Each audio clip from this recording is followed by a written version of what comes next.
ఇది ఆనందపూర్ గ్రామం. ఆ గ్రామం ఎప్పుడూ సంతోషంగా ఉండేది. అక్కడ వాళ్ళందరూ చాలా మంచివారు. ఇంకా వాళ్ళ పనులు బిజీగా ఉండేవారు. గ్రామంలో గార్డెన్ దగ్గర పిల్లలు ఆడుకుంటూ ఉండేవారు. గ్రామంలో ప్రతి సంవత్సరం ఒక ఉత్సవం జరిగేది. ఆ ఉత్సవంలో చాలా పోటీలు జరిగేవి. ఇంకా ఇవాళ ఆ పోటీల గురించి చెప్పబోతున్నారు. వినండి వినండి వినండి, ఈ సంవత్సరం గ్రామ వార్షికోత్సవంలో ఒక కొత్త పోటీని చేరుస్తున్నాము. ఫ్యాన్సీ డ్రెస్ పోటీ. ఈ పోటీలో ఎవరైతే గెలుస్తారో వాళ్ళకి చీఫ్ గెస్ట్ చేతుల మీదుగా పురస్కారం దొరుకుతుంది.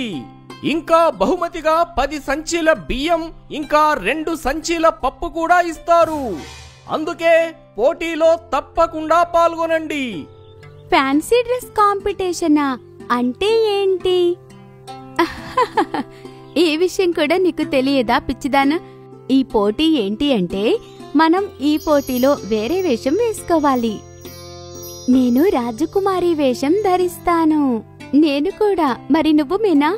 తననెందుకు అడుగుతున్నావు? తన దగ్గర మంచి బట్టలు కూడా ఉండవు వేసుకోవడానికి. ఇంక తను పోటీలో ఏం పాల్గొంటుంది? అవును. మీనా తన చినిగిన బట్టలు చూసుకుని తనకి సిగ్గుగా అనిపిస్తుంది. కాని అప్పుడే మీనా బహుమతి గురించి ఆలోచిస్తుంది. ఒకవేళ నేను పోటీలో గెలిస్తే మా ఇంట్లో కొన్ని నెలలకు సరిపోయేంత బియ్యం వస్తాయి. కాని పోటీలో పాల్గొటానికి మంచి బట్టలు లేవు. నేను అమ్మని అడుగుతాను. మీనా పరిగెడుతూ ఇంటికి వెళ్తుంది. వాళ్ళమ్మ ఒక విధవరాలు. అనురాధకి కుట్టు మిషన్ పనిచేయడం వచ్చేది. అందుకే తను టైలరింగ్ పనిచేసి తను ఇంకా తన కూతురు కడుపు నింపుకునేది. వాళ్ల ఆర్థిక పరిస్థితి ఘోరంగా ఉండేది. అమ్మా, ఫ్యాన్సీ డ్రెస్ కాంపిటీషన్లో పాల్గొవాలనుకుంటున్నా. ఇప్పుడిదేంటి కొత్తగా? నీకు మన ఆర్థిక పరిస్థితి తెలుసు కదమ్మా. హా అమ్మా, కాని బహుమతి 10 సంచుల బియ్యం, 2 సంచుల పప్పు. అది నేను విని అనుకున్నాను. ఒకవేళ నేను గెలిస్తే చాలా నెలల వరకు మనకి ఇంట్లో బియ్యానికి లోటు ఉండదని. ఇంకా మీకు బట్టలు కుట్టడం వచ్చు కదా? బట్టలు కుట్టడం వచ్చు, కాని బట్టలు కుట్టడానికి బట్ట ఉండాలి కదా. నా దగ్గర కేవలం తెల్ల చీర ఉంది. కుట్టమంటే చెప్పు, దానితో నేను నీకు కుడతాను. మీనా ఆలోచిస్తూ ఉంటుంది. తెల్ల చీరతో తను ఎలాంటి ఫ్యాన్సీ డ్రెస్ తయారు చేయించుకోగలదు అని. అప్పుడే తనకి ఒక ఐడియా వస్తుంది. హా అమ్మా, నేను ఏంజిల్ని అవుతాను. ఏంజిల్స్ తెల్లబట్టలు వేసుకుంటాయి కదా. కాని ఏంజిల్ డ్రెస్ పైన చాలా రకాల అలంకరణ చెయ్యాలి. ముత్యాలు, పగడాలు, ఇంకా చాలా రంగులు ఇలా వేయాల్సి ఉంటుంది మీనా.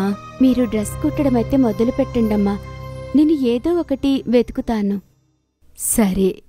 మరుసటి రోజు మీనా ఆడుకుంటూ అడవికి వెళ్ళిపోతుంది. తను ఇప్పుడు అడవికి వెళ్తూ ఉండేది. తనకు సీతాకోకచిలుకలు వెంబడించడం ఇంకా నెమళ్లతో ఆడుకోవడం అంటే చాలా ఇష్టం. అలా తను అడవిలో వేరే భాగానికి వెళ్ళిపోతుంది. ఇది ఎలాంటి చోటు? నేను ఇలా ఎప్పుడూ ముందుకు రాలేదు. ఆ చోటున చాలా రంగురంగుల పువ్వులు ఉన్నాయి. ఇంకా మధ్యలో ఒక పెద్ద చెట్టు కూడా ఉంది. వా, ఎంత బావుంది! నేను వీటన్నింటినీ నా డ్రెస్ మీద పెట్టుకుంటే బావుండు. హఠాత్తుగా ఆ చెట్టు మాట్లాడుతూ ఉంటుంది. ఖచ్చితంగా పెట్టుకోగలవు. ఎవరు మాట్లాడుతున్నారు? అరే, ఇక్కడ నేను. మీనా తన కళ్ళను నమ్మలేకపోతుంది. ఆ చెట్టు మాట్లాడుతూ ఉంటుంది. ఇంకా దానికి కళ్ళు కూడా ఉన్నాయి. అదెలా సాధ్యం? సాధ్యమే, ఎందుకంటే నువ్వు మాయా అడవిలో ఉన్నావు. మీనా, నాకు తెలుసు నువ్వు ఫ్యాన్సీ డ్రెస్ పోటీలో గెలవాలనుకుంటున్నావని. బహుమతి గెలిచి మీ అమ్మకి సహాయం చేయాలనుకుంటున్నావు. నువ్వు మాట్లాడగలవా? అంటే నువ్వు మామూలు చెట్టువి కాదు, మాయా చెట్టువి. అయితే నువ్వు నాకు నీ మాయతో ఏంజిల్ డ్రెస్సు ఇయ్యగలవా? లేదు లేదు లేదు, నేను ఏంజిల్ వాళ్ళ అమ్మనాయమైనా మాయ చెయ్యడానికి. కానీ నేను సహాయం చేయగలను నీకు. అదెలా? నీకు ఏ పూలు నచ్చితే వాటిని కోసుకో, వాటినే నీ డ్రెస్ పై కుట్టించుకో. కానీ పువ్వులు వాడిపోతాయి కదా. అరే, అవి మాయా పూలు, ఎప్పటికీ వాడిపోవు. బా, మీనా వెంటనే రంగురంగుల పువ్వులు తెంచుతుంది. ధన్యవాదాలు మాట్లాడే చెట్టు. నాకు ఆనందంగా ఉంది నీకు సహాయం చేసినందుకు. All the best. ఆ పువ్వులన్నీ తీసుకుని మీనా ఇంటికి వెళ్ళింది. చూడు మీనా, నీ డ్రెస్ సిద్ధంగా ఉంది. అమ్మా, నేను అలంకారం కోసం పువ్వులు కూడా తెచ్చాను. పువ్వులతో అలంకారమా? ఇవి వాడిపోతాయి మీనా. లేదమ్మా, ఇవి మాయా పువ్వులు, వీటికి ఏమీ కాదు. మీనా ఒక పువ్వు వైట్ డ్రెస్ పైన పెడుతుంది. ఇంకా ఆ పువ్వు వైట్ డ్రెస్కి అంటుకుంటుంది. అలానే మిగతా పువ్వులు కూడా డ్రెస్ పైన అంటుకుంటాయి. రంగురంగుల పువ్వులతో ఆ డ్రెస్ చాలా అందంగా కనబడుతుంది. వా, ఇది చాలా అందంగా ఉంది. హా అమ్మా, కానీ ఏంజిల్ రెక్కలు స్టిక్ ఎక్కడ ఉన్నాయి? అనురాధ అల్మారీ తెరిచి అందులో నుంచి రెక్కలు ఇంకా మ్యాజిక్ స్టిక్ తీసి ఇస్తుంది. అది తను ముందే చేసి పెడుతుంది. సాయంత్రం గ్రామం మైదానంలో స్టేజీ వేశారు. గ్రామంలో పిల్లలందరూ వేరే వేరే వేషాల్లో ఉన్నారు. ఒకరు రాజకుమారి, ఒకరు మాయగాడు, ఇంకా ఒకరు పంతులు, ఇంకొకరు డాక్టర్. రాధ ఇంకా ప్రియా గొడవ పడుతూ ఉంటారు. అప్పుడు మీనా తన అందమైన డ్రెస్ వేసుకుని అక్కడికి వస్తుంది. తనని చూసి అందరూ ఆశ్చర్యపోతారు. పోటీ మొదలైంది. పిల్లలందరూ స్టేజీ మీద నడుస్తూ ఉంటారు. ఇంకా జడ్జెస్ వాళ్ళకి నంబర్స్ ఇస్తూ ఉంటారు. వాళ్ళు మీనాని తోసేసి కింద పడేయాలి అనుకుంటారు. తను కింద పడబోబోతుంది. కాని తను హఠాత్తుగా గాలిలో ఎగురుతూ ఉంటుంది. ఇంకా అందరి ముందు నిజమైన ఏంజిల్ వస్తుంది. ఏంజిల్ తన మాయతో మీనాని గాలిలో ఎగిరేలా చేస్తుంది. మీనా, నువ్వు చాలా మంచిదానివి. మంచి వాళ్ళకి ఎప్పుడూ మంచే జరగాలి. మీనాని జాగ్రత్తగా కిందికి దించి ఏంజిల్ తన పైన మాయాకర్రను తిప్పుతుంది. దానివల్ల మీనా డ్రెస్ మీద ఉన్న పువ్వులన్నీ మెరుస్తూ ఉంటాయి. ప్రజలు అదంతా చూసి ఆశ్చర్యపోతారు. మీనా డ్రెస్ నుంచి వచ్చే వెలుగు దూరం వరకు మెరుస్తూ ఉంటుంది. ఇంకా నేను వెళ్తాను. ఏంజిల్ మాయ చేసి వెళ్ళిపోతుంది. ఇంకా జడ్జెస్ మీనాకి ఫస్ట్ ప్రైజ్ ఇస్తారు. ఇంకా తోడుగా బహుమతులు అన్నీ కూడా. మీనా పేదపిల్ల అయినా ఫ్యాన్సీ డ్రెస్ పోటీ గెలిచింది. ఇంకా తను వాళ్ళ అమ్మకి సహాయం కూడా చేసింది. హిమాలయ పర్వతంలో ఎటువంటి గ్రామం ఉంది అంటే అది మిగతా వాటికి భిన్నంగా ఉంటుంది. దాని పేరు వృక్ష గ్రామం. ఈ గ్రామం భూమి మీద కాదు, అది ఒక విశాలమైన చెట్టు మీద ఉంటుంది. దాని కొమ్మలు ఎంత బలంగా ఉంటాయంటే ఎన్నో ఏళ్లుగా ఆ గ్రామాన్ని కాపాడుతోంది. అరే రాజుబాబు, త్వరగా ఆ కొమ్మల మీద ఆడుకున్నది చాలు, వర్షం వస్తోంది, ఇంటికొచ్చి. వస్తున్నానమ్మా. రాజు వాళ్ళమ్మ మాట వింటూ ఇంటికి వెళ్తాడు. వర్షం పడుతుంది. అప్పుడే తన దృష్టి చెట్టు కింద ఉన్న ఊరి మీద పడుతుంది. అమ్మా, చూశావా? చెట్టు కింద ఏదైతే ఊరుందో అక్కడసలు చెట్లే లేవు, మొత్తం బురదే ఉంది. అవును, అదైతే నిజమే. కాని మనకెందుకు? మనకి దానితోనూ ఆ ఊరితోనూ ఎలాంటి సంబంధం లేదు. మన ఈ విశాలమైన చెట్టే మన ప్రపంచం. నిజమే చెప్పింది. వృక్షగ్రామం ప్రజలు ఎప్పుడూ నేలమీదకు వెళ్లలేదు. వాళ్లకి ఎప్పుడూ తెలీదు నేల ఎలా ఉంటుంది అని, మట్టి స్పర్శ ఎలా ఉంటుందో తెలీదు. వాళ్లకి ఆ విశాలమైన చెట్టే వాళ్ల ఇల్లు, వాళ్ల ప్రపంచం. నిజానికి చాలా ఏళ్ల క్రితం ఊరి సర్పంచ్ ఆ చెట్టు తాత. ఆయన ఏదో కారణంగా ఆ చెట్టు మీద ఉన్న గ్రామాన్ని నిర్మించారు. ఇక ఆయన కారణంగా ఈ ఊరు ఇవాళ్టికి అక్కడే ఉంది. పిల్లలు, ఈ చెట్టే మన ప్రపంచం. ఇది మనకి ఆశ్రయం ఇచ్చింది, భోజనమిచ్చింది, మనల్ని ప్రతి సమస్య నుండి కాపాడింది. అందుకని మనం దీన్ని ఎప్పుడూ రక్షించాలి, దీన్ని జాగ్రత్తగా చూసుకోవాలి. సరేనా? పదండి, ఇవాల్టి పాఠం పూర్తయింది. మనం రేపు కలుద్దాం. తాతగారు కేవలం ఆ ఊరికి సర్పంచ్ మాత్రమే కాదు, ఆయన పెద్ద వైజ్ఞానికులు కూడా. ఆ ఊర్లో ప్రతి ఒక్కరి శిక్షణ బాధ్యత ఆయన తన భుజాల మీద వేసుకున్నారు. ఆ కారణంగా ఆయన ఊరి వాళ్లందరికీ ఆదర్శంగా మారారు, ముఖ్యంగా అర్జున్కి. అన్నయ్య, నాకు మీ ఆశీర్వాదం కావాలి. నా ఆశీర్వాదమా? కాని ఎందుకు? నేను 10వ తరగతి పాస్ అయ్యాను. అరేవా, ఇది చాలా మంచి విషయం. సరే, ఇక త్వరగా నా నోరు తీపి చెయ్యి. తప్పకుండా. ఇదిగోండి మిఠాయి. నాకు మీ ఆశీర్వాదం కావాలి. నా ఆశీర్వాదం నీకు ఎల్లప్పుడూ ఉంటుంది. నువ్వు ఇలానే అభివృద్ధి చెందుతూ ఉండాలి. సరే అన్నయ్య. అన్నట్టు అర్జున్, ఇంతకీ నీ ఆ కొత్త ఆవిష్కరణ పూర్తయిందా లేదా? అది పూర్తవబోతుంది. ఇది కూడా చాలా మంచి విషయమే. ఒక్కసారి గనక నీ ఎరువు తయారీకి సంబంధించింది పూర్తయిందంటే నా చింత తొలగిపోయినట్లే. ఆ ఎరువు కారణంగా మన ఈ చెట్టు చాలా బలంగా మారుతుంది. అది అమరత్వం పొందుతుంది. అవును, ఖచ్చితంగా అన్నయ్య. మన చెట్టు మాత్రమే కాదు, మిగతావి కూడా. మనం ఆ ఎరువుతో ఇంకా బలమైన చెట్లను సృష్టించవచ్చు. నేనేం ఆలోచిస్తున్నానంటే, ఒకసారి కనుక నా ఆవిష్కరణ పూర్తయిందంటే కింద ఉన్న ఊళ్ళో కూడా తీసుకెళ్తాను. ఎన్నో ఏళ్లు గడిచాయి, ఆ ఊర్లో ఒక్క చెట్టు కూడా లేదు. పాపం వాళ్ళందరూ ఎలా నివసిస్తున్నారో ఏంటో. అర్జున్ నోట్లో నుంచి కింద ఉన్న ఊరి గురించి విని తాతగారికి చాలా కోపం వస్తుంది. లేదు, నీ కష్టంతో తయారైన ఎరువు ఆ ఊర్లోకి వెళ్ళటానికి వీల్లేదు. కాని ఎందుకు? నన్ను ప్రశ్నలు అడగొద్దు. నేను చెప్పిన పని చెయ్యంతే. మనకి వాళ్ళకి ఆ ఊరితో ఎటువంటి సంబంధం లేదు. అర్థమైందా? విచిత్రంగా ఉంది. అర్జున్ మొదటిసారి తాతయ్యని అంత కోపంగా చూస్తున్నాడు. ఆయన మామూలుగా అయితే చాలా శాంతంగా మృదువు స్వభావంతో ఉంటారు. కాని ఎందుకో తెలీదు, కింద ఉన్న ఊరి గురించి వినగానే ఆయన కోప్పడ్డారు.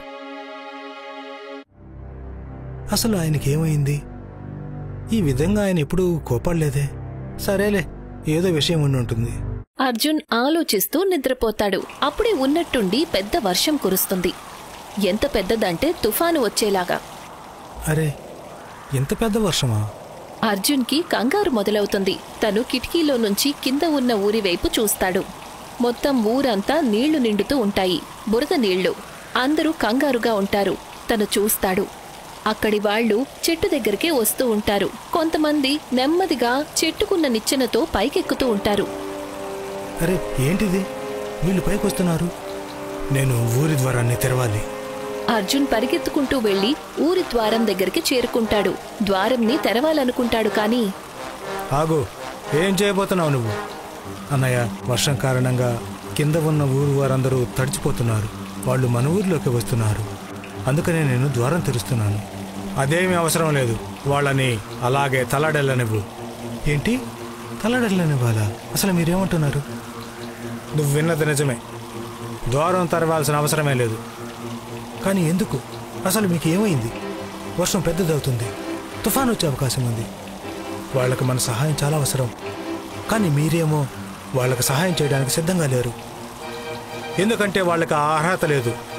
అర్హత లేదా? కానీ ఎందుకు? ఎందుకంటే వాళ్ళకి చెట్టు గురించి ఆలోచన లేదు. ఎన్నో ఏళ్ల క్రితం జరిగిన విషయం. మా నాన్న పెద్ద చాలా వైజ్ఞానికుడు. పక్షులు ఇంకా చెట్లంటే చాలా ఇష్టం. కానీ ఒకరోజు ఊర్లో కొత్త రోడ్డు వేయటానికి అందరూ ఒప్పుకున్నారు. కానీ మా నాన్న దానిని పూర్తిగా విరోధించారు. ఎందుకంటే రోడ్డు కనుక ఏర్పడితే దానివల్ల బోలెడని చెట్లను తీసేయాల్సి వస్తుంది. తర్వాత ఏమైంది? మా నాన్న పూర్తిగా విరోధించారు. కానీ ఆయనకు సాయం చేయడానికి బదులు ఊరి వాళ్ళు ఆయనని ఎగతాళి చేయడం మొదలుపెట్టారు. ఆయనని పట్టించుకోవడం మానేశారు. ఆ కారణంగా మా నాన్న ఒంటరి వారైపోయారు. ఊరి వారందరూ ఏదైతే చెయ్యాలో అదే చేశారు. వాళ్ళందరూ మా నాన్న కళ్ళ ముందే మొత్తం చెట్లన్నిటినీ నరికి పారేశారు. ఆ కారణంగా ఎన్నో పశువులు, పక్షులు మరణించాయి. మా నాన్న అవన్నీ భరించలేకపోయాడు. ఆయనకి ప్రకృతి అంటే చాలా ఇష్టం. ఆయన కళ్ళ ముందే ఆయన అంత నాశనం చేయడం చూశారు. చాలా బాధపడ్డారు. అత్యంత కష్టాన్ని అనుభవించారు. ఆ కారణంగా మా నాన్న చనిపోయారు. ఏంటి? చనిపోయారా? అవును. అప్పుడే నేను నిర్ణయించుకున్నాను. నేను పెద్దయిన తర్వాత ఎలాంటి ఆవిష్కరణ చేస్తాను అంటే దానితో ఎప్పుడు ఏ చెట్టు కూడా మరణించదు. దాన్ని ఎవరు కూడా నరకలేరు, ఎవరు కూడా పీకి పారేయలేరు. నేను పెద్దవాణ్ణయ్యాను. నాన్న ఆవిష్కరణను నేను అర్థం చేసుకున్నాను. దాని ప్రకారం మార్పులు తీసుకొచ్చి నేను ఈ చెట్టును సృష్టించాను. తర్వాత ఒక కొత్త ప్రపంచాన్ని ఏర్పాటు చేశాను. ఇది చాలా భయంకరంగా ఉంది. మీరు ఎంత బాధను అనుభవించుంటారో నేను అర్థం చేసుకోగలను. అందుకే అంటున్నాను, వాళ్ళని ఇక్కడికి రానివ్వద్దు, లేదంటే వాళ్ళు దీనిని కూడా నాశనం చేసేస్తారు. మీ భయాన్ని నేను అర్థం చేసుకోగలను, కానీ మీరే ఆలోచించండి. వాళ్ళకి మన సాయం అవసరం. ఏదేమైనా ఈ చెట్టు మీ వాళ్ళ ఇల్లు. దీనివల్ల వాళ్ళ జీవితం సమృద్ధిగా మారొచ్చు. మీకు భవిష్యత్తు మీద భయం కారణంగా ఇంతమంది జీవితాలను ప్రమాదంలో పడేస్తున్నారు. ఇది సరికాదు కదా. మీ నాన్నగారు కనుక ఇక్కడ ఉండుంటే ఆయన ఇలాంటి పని ఎప్పుడూ చేయరు. అర్జున్ మాట విన్న తర్వాత తాతగారికి తను చేసిన తప్పు గురించి తెలిసొస్తుంది. నువ్వు చెప్పింది నిజమే అర్జున్.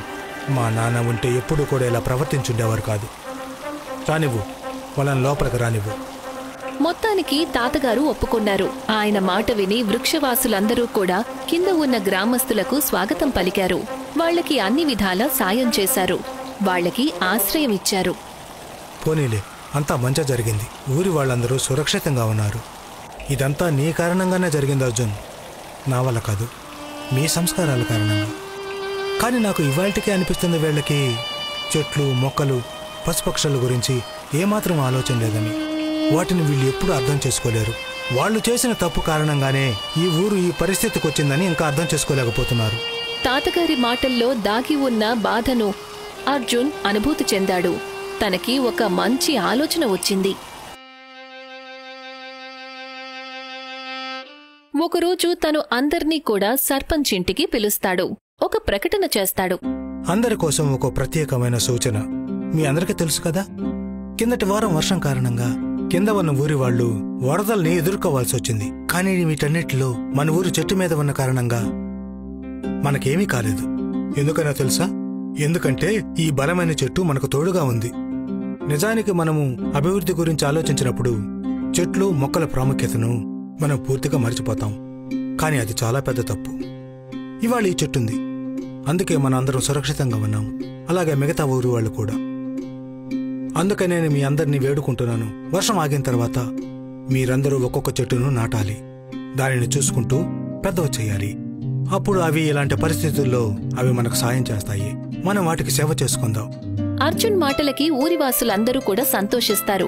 వాళ్లకి ప్రకృతికున్న మహత్యం అర్థమవుతుంది. వర్షం ఆగగానే అందరూ కలిసి ఒక్కొక్క మొక్క నాటుతారు. వాటిని జాగ్రత్తగా చూసుకుని పెద్దవాటిని చేస్తారు. ఇప్పుడు వృక్షగ్రామమే కాదు, కింద ఉన్న గ్రామాలు కూడా పచ్చని చెట్లతో నిండిపోతాయి. పాఠం: వృక్షగ్రామం కథ మనకి నేర్పిస్తుంది చెట్లు మన జీవితంలో ఎంతో ముఖ్యమని. మనం ఎప్పుడూ కూడా చెట్లను గౌరవించాలి. వాటిని ఎప్పుడూ కూడా నరకకూడదు.